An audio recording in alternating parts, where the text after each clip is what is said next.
महाबली हनुमान राम का नाम पुकारते हुए विशाल संजीवनी पर्वत सहायता से उठाने वाले, अपनी पूंछ में आग को लगाकर लंका को जलाकर रावण के अहंकार को खाक करने वाले प्रभु श्री राम के परम भक्त हनुमान जी को बारंबार प्रणाम है। रामायण की कहानी जिसने भी सुनी है उसके मन में हनुमान जी के व्यक्तित्व का एक अलग ही प्रतिमा बन चुकी है।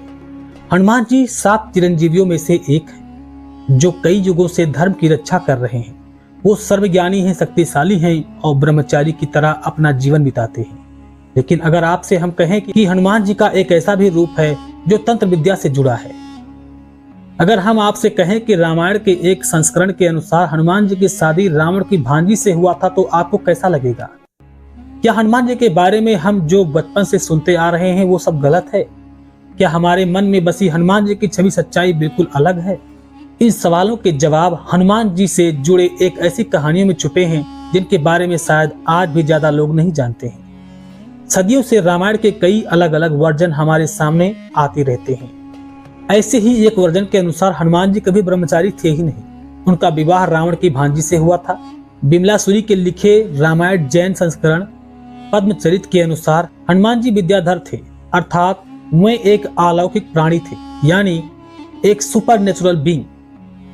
और उनका विवाह रावण की बहन चंद्रनखा की पुत्री से हुआ था। चंद्रनखा का पति खरसुना भी एक भयंकर राक्षस था जिसकी मृत्यु भगवान श्री राम के हाथों हुई थी। कहा जाता है इसी वजह से हनुमान जी भी अपने आराध्य श्री राम से नाराज हुए थे, लेकिन फिर सच्चाई का साथ देते हुए, श्री राम का साथ देते हुए माता सीता से मिलने लंका चले गए, जहां उन्होंने अपने पत्नी के मामा रावण को समझाने की बहुत कोशिश की और उनसे कहा कि वे अपनी जिद को छोड़ दें और माता सीता को छोड़कर श्री राम के शरण में चले जाएं।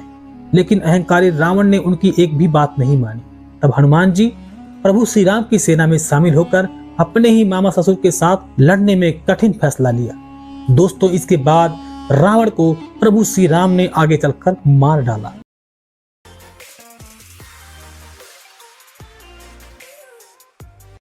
हनुमान जी के पंचमुखी रूप को उनका रौद्र रूप कहा जाता है। इस रूप को धारण करने के पीछे रामायण के युद्ध की एक दिलचस्प कहानी है। कृतिवास रामायण के अनुसार जब श्री राम रावण के बीच युद्ध चल रहा था, तब रावण ने देखा कि उसकी सेना श्री राम की सेना से परास्त हो रही है। तब अपनी सेना की यह हालत देखकर रावण अपने भाई अहिरावण के पास मदद मांगने के लिए गया। अहिरावण एक मायावी राक्षस था जो माता भवानी का भक्त था।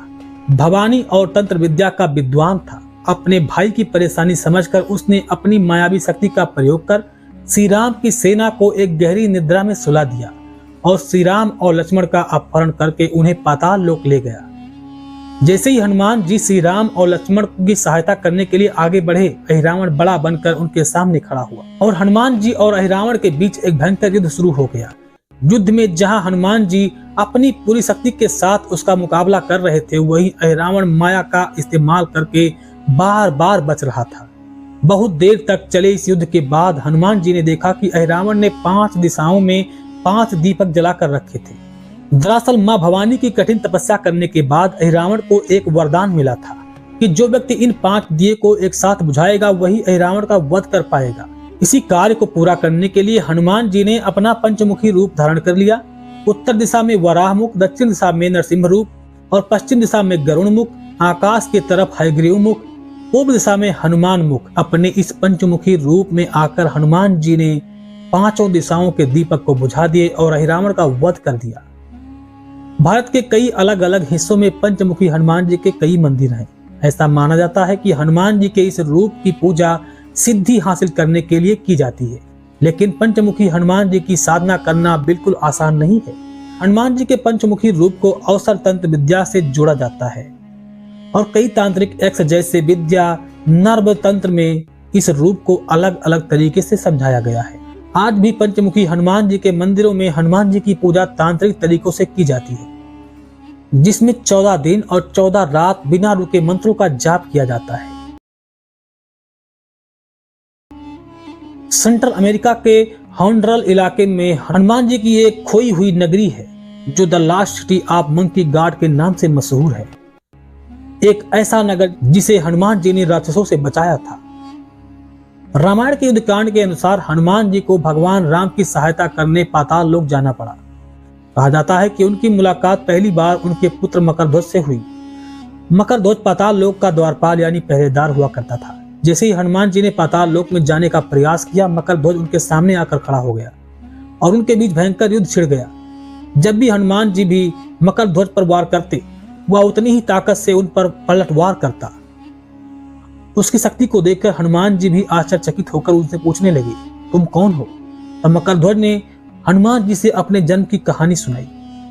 मकरध्वज की कहानी सुनकर हनुमान जी समझ गए कि वह उनके ही बेटे हैं जिससे वो युद्ध कर रहे थे।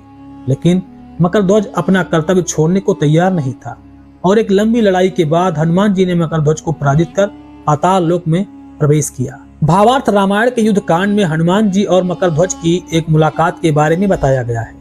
लेकिन कुछ प्रचलित कहानियों के अनुसार पाताल लोक के राजा को हराने के बाद हनुमान जी ने मकरध्वज को पाताल लोक का राजा घोषित कर दिया था। लोगों का मानना है कि सेंट्रल अमेरिका में घने जंगलों में बसा लसियूडा ब्लैंक शहर कभी पाताल लोक का हिस्सा हुआ करता था और मकरध्वज के यहाँ राज करने के बाद उन्हें भगवान की तरह पूजा जाने लगा।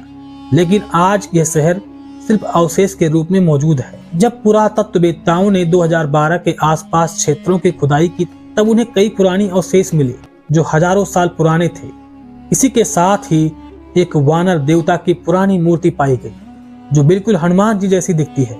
इन निष्कर्षों के बाद लोगों का विश्वास और भी बढ़ गया। लेकिन अमेरिकी यात्री शोधकर्ता थियोडोर मार्टे कहते हैं कि यह शहर हनुमान जी का नहीं है बल्कि मायन कल्चर के लोगों का है और यहाँ जो मूर्ति है वो हनुमान जी जैसे दिखने वाली किसी दूसरे भगवान की मूर्ति है जिनकी लोग पूजा करते थे। अष्ट सिद्धि और 9 निधियों के दाता हनुमान जी का मुकाबला कोई नहीं कर सकता।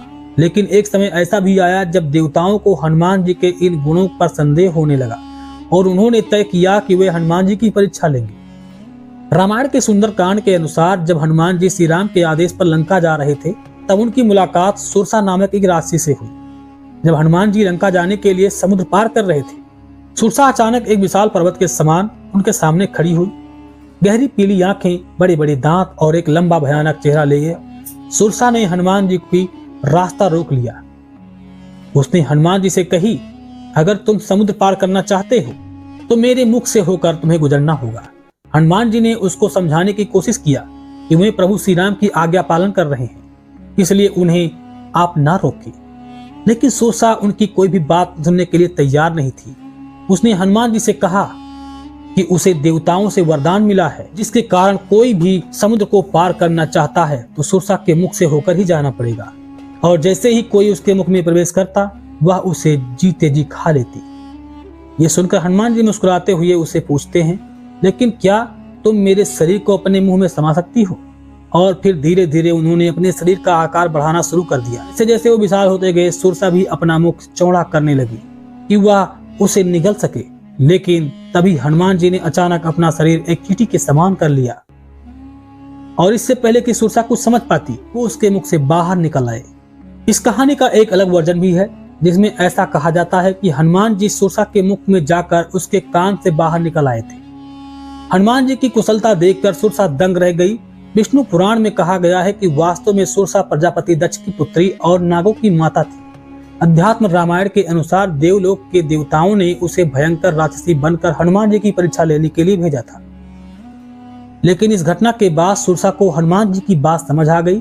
न केवल हनुमान जी जितने बलवान हैं बल्कि उतने ही बुद्धिमान भी हैं। उसने अपना असली रूप धारण कर लिया और प्रकट होने के बाद भी उसने पूरी हकीकत हनुमान जी से बताकर वापस अपने लोक को चली गई। वैसे तो दुनिया में हनुमान जी के लाखों करोड़ों भक्त हैं जो नियमित उनकी पूजा करते हैं। भारत के साथ साथ हनुमान जी दक्षिण एशिया के कई अन्य देशों में भी हनुमान जी की विशेष महत्वता है। फिर भी हनुमान जी से जुड़ी कई कहानियां हैं जिसके बारे में हम लोग बहुत कम ही जानते हैं। ऐसी और कहानियों को जानने के लिए आप ये वीडियो देख सकते हैं। और यदि आप हनुमान जी से जुड़ी कई रोचक कहानियों को जानते हैं तो कृपया कमेंट में हमें जरूर बताएं, जिसको हम अपने वीडियो के जरिए लोगों तक पहुंचाएंगे। अगर आपको वीडियो पसंद आया है तो वीडियो को लाइक करें, अपने मित्रों के पास भी शेयर करें और जाते जाते अगर चैनल पर नए हैं तो चैनल को सब्सक्राइब करके जाएं, क्योंकि ऐसे ही कहानियों और वीडियो से जुड़ा हुआ दिलचस्प कहानियां आपके पास लेकर आऊंगा। लेते हैं आपसे इजाजत, मिलेंगे फिर नई खास जानकारी के साथ। तब तक के लिए जय श्री राम, जय हिंद, जय सनातन।